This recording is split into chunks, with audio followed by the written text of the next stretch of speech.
Like warning, this podcast may contain offensive topics such as politics, religion, wrestling, and stupid people videos. If by any time you find yourself offended, well, there's nothing I can do about it. Consider yourself warned. For those of you who don't get easily offended by a bowl of applesauce, enjoy the show! Yeah, enjoy the show!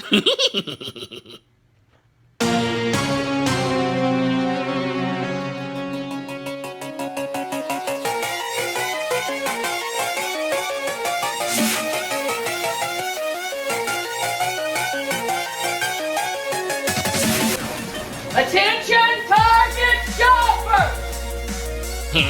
I am the great Cornholio. You will have TV for my bunghole. I want to talk about the WWE brand split. Stereotype little girls just like her. So we're just gonna let her off the hook. Yeah, just let her off the hook. Please, I'm begging, I need help. Coming to you from the west suburbs of Chicago, it's the podcast YouTube Talk Show. I'm your host, Kevin. And now, ladies and gentlemen, let's begin! Welcome to show number 8. Just a quick announcement. I was a little late with getting the last week's show out on time. I usually like to set my own deadline to be Sunday nights. Like I said, sometimes my own schedule just gets in the way and I get, behind. So if it's not out Sunday night, it'll be out. I'll try to get out of there Monday or Tuesday night. Sorry for the inconvenience, but, just bear with me. And, to be honest, I love doing this show. I love having a platform to have my own opinions.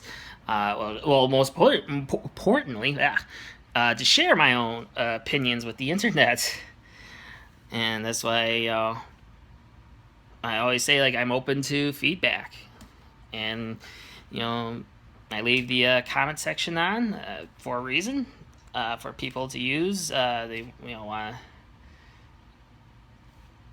challenge me or debate me, whoever. I don't care, good or bad.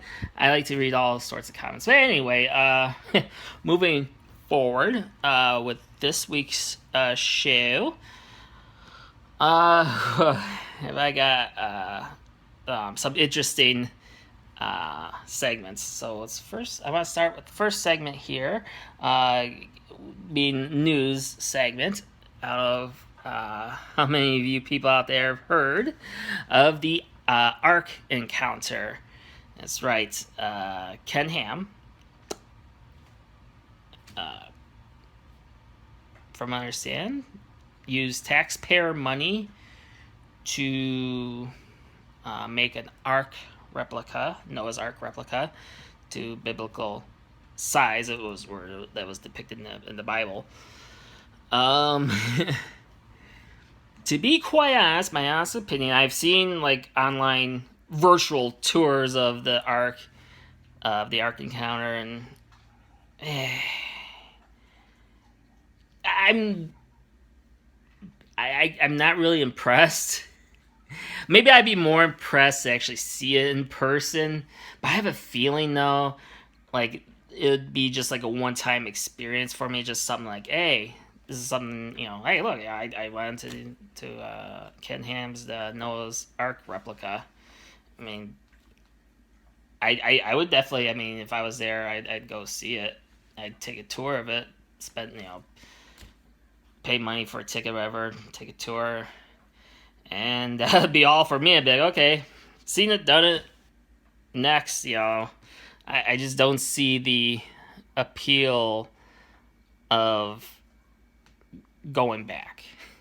And I think that's what's going through Ken Ham's mind right now, is that it explains. I found a news clip here I'm going to play, and he does talk about how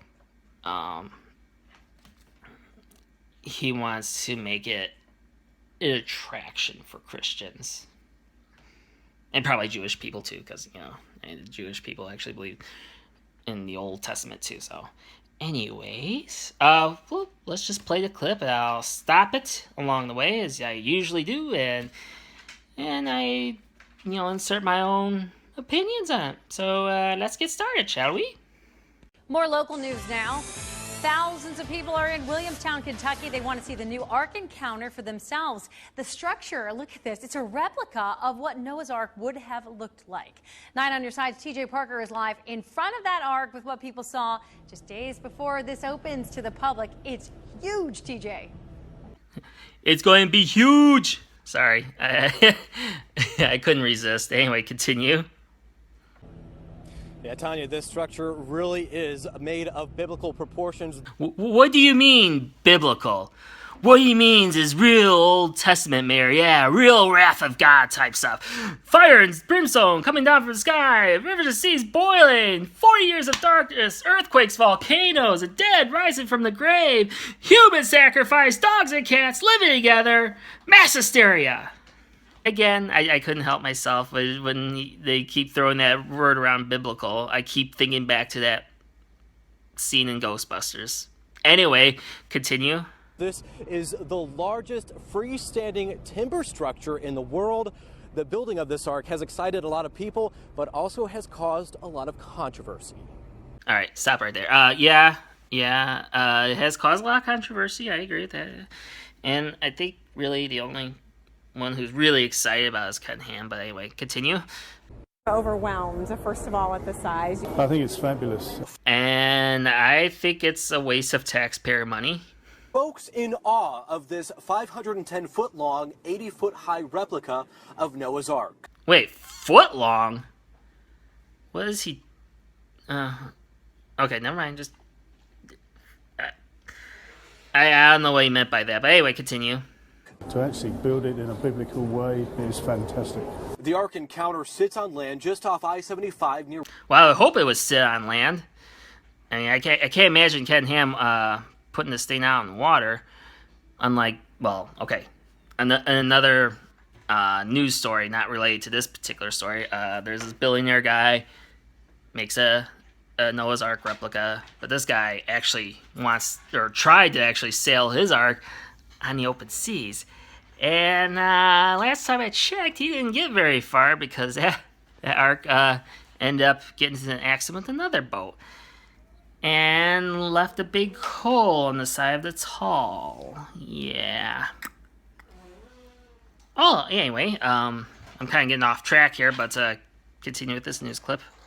Williamstown. Today, 7,000 people were invited to preview the attraction before it opens Thursday. It's really time for Christians to do something of this size, of this quality, that competes with the Disneys and the Universals, to give a message to the world. President and... Okay, stop right there. This is the part that kind of cracks me up the most.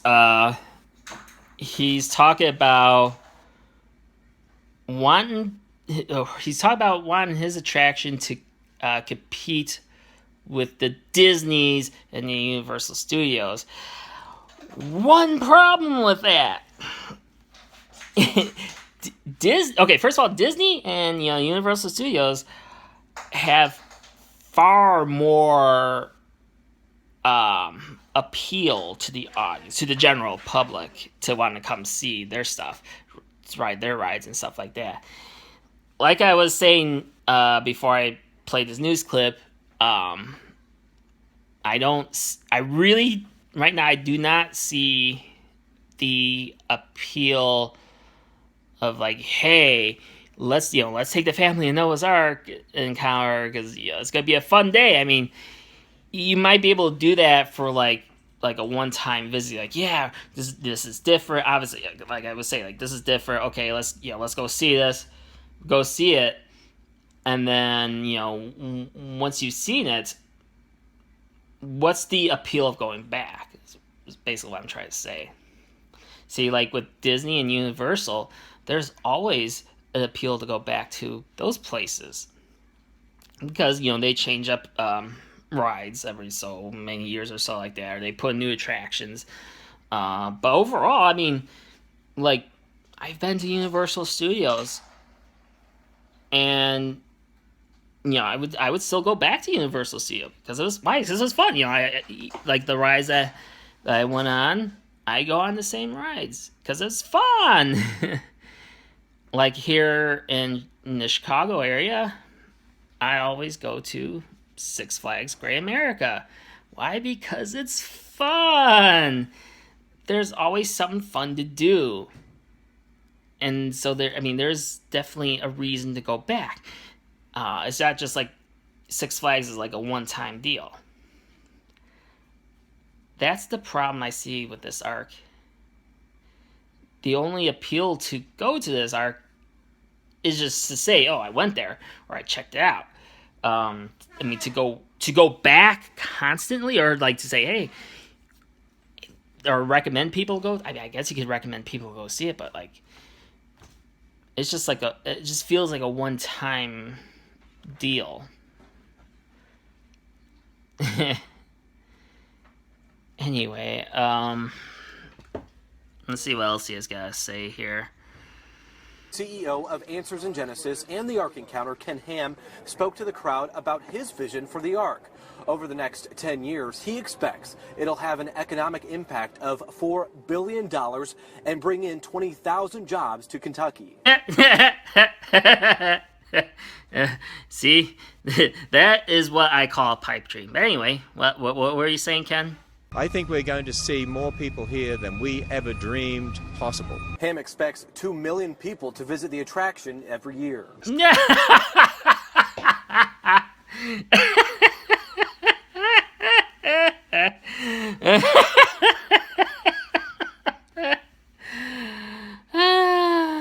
That's funny. You're funny, man, Ken Ham. You're funny.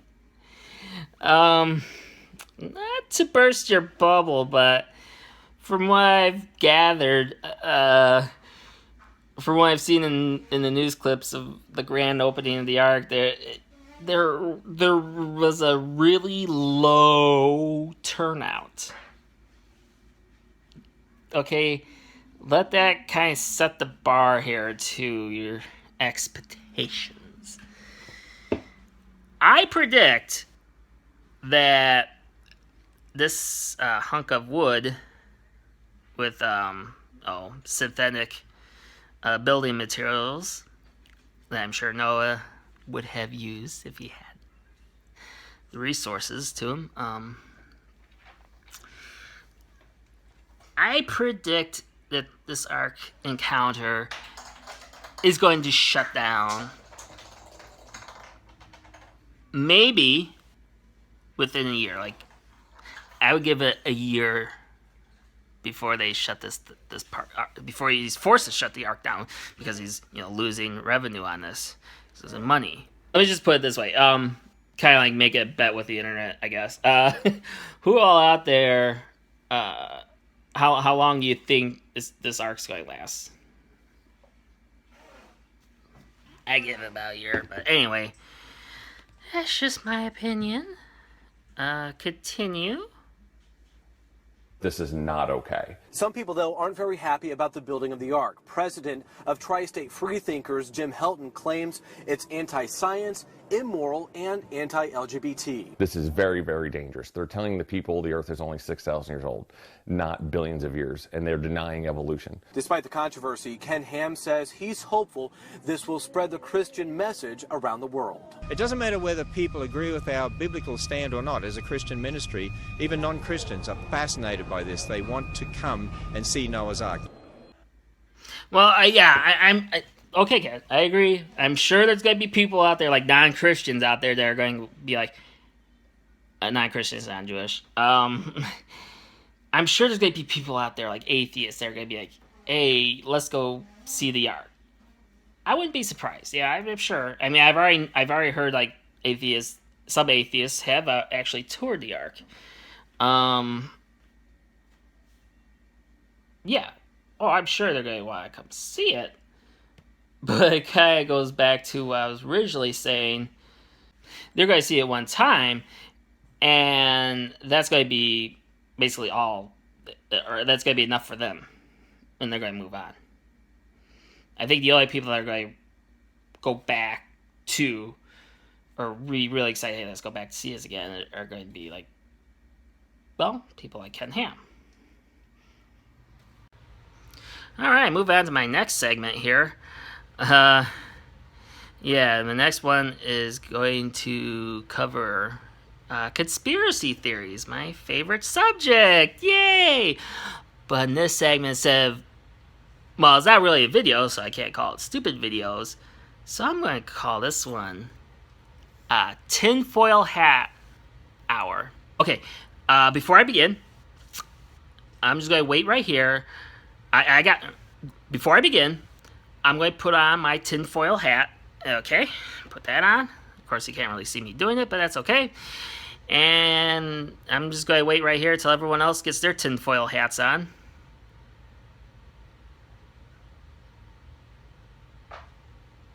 Okay, everyone got their tinfoil hats on? All right, okay. Yes, the tinfoil hat hour. And instead of talking about false flag shooting conspiracy theories, I'm going to tackle another ongoing conspiracy theory.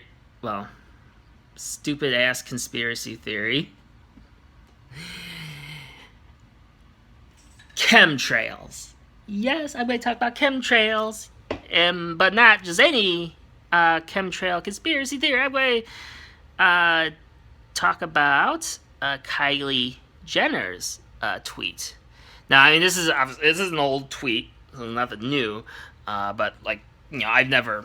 I mean, this is the first time I've ever, you know, covered it myself or, you know, offering my opinion about this particular tweet. So anyway, for those of you who don't know who Kylie Jenner is, well, you know what? She's, just go Google search her if you don't know who she is. Because I just want to just jump right into this, and I'm going to read the article and or read the tweet, excuse me, and just like the video clips, I'm just going to offer my opinion. Yeah. So here we go. Oh yeah, wait a minute. I got the tweet right here. Let me throw it up here on the screen. Okay, yeah, that's good. Y'all can see that now. All right, let's begin. Let's ask ourselves, like, why do I see 75 planes spraying white stuff into the sky on my 15-minute drive to work? Well, Kylie, I'm going to help you with this one. The white stuff you're seeing is what's called contrails, not chemtrails, you dumbass. Contrails. Say it with me, Kylie. Contrails. They're perfectly harmless, okay? They're just what I guess scientists would call like the byproduct of, you know, airplane exhaust. When the sky is at the right temperatures to cause a wake, if you will, of white puffy stuff. Don't worry. The government is not trying to kill you, okay? Anyway, what else did you say in your tweet here? Who's paying for this? And why is it happening? Well, okay, I can easily answer this one for you, Kylie. The people who are paying for this are the passengers on the airplane. Yeah, it may be a newsflash for you, Kylie, but normal people like us who choose to travel by airplane, get this, they pay for their airplane tickets. They pay money for airplane tickets, and they use those airplane tickets to get on the airplane. And once they're on the airplane, they go up in the air, and then this Sometimes this white puffy stuff forms behind the airplane. Anyway, continue. Is something being exterminated here? Is that something me? To answer that question, Kylie, no. No one's being exterminated. Anyway, continue. Does this have anything to do with why honeybees are dying off really fast? Again, no. This has nothing to do with... What the fuck, man? What do honeybees have to do with contrails in the air? Oh my god. What's wrong with you, man? What's wrong with you? What's wrong? Why are some days normal, with no planes spraying, and other days look like this? Well, some days the right it just takes a right temperature in the sky to form contrails. We've already gone over this, Kylie. What the fuck? I mean, what the fuck's wrong with you? What the fuck? Like who's responsible? Oh, I'm sorry. I read that wrong. Let's read that line again in Kylie Jenner fashion. Whose is responsible? I think I got that right. Anyway, well, who is responsible? Well, I mean, if you're talking about the contrails in the sky, science is responsible for that. Okay? Oh my god. You did foil hat nuts out there. Just, oh my god, you really crack me up sometimes. Anyway. What effect will this have on our health and on our children's future? Nothing. Next. Who the fuck thought this was a good idea? What?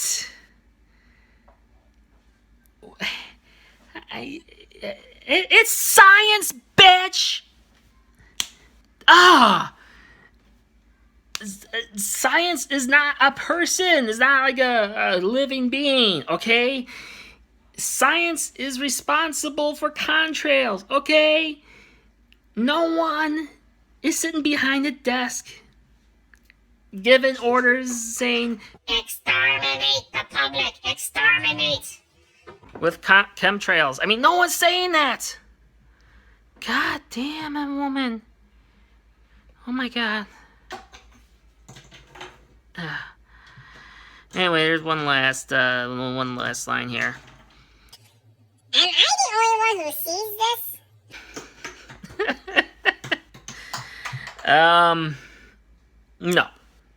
No, Kylie. You're not the only one who sees contrails in the sky, okay? I see these contrails in the sky all the time, okay? You're not the only one. Okay, well, that's it for that. Well, for the tweet part, but kind of wrapping this whole conspiracy theory up here. Just my general thoughts on this.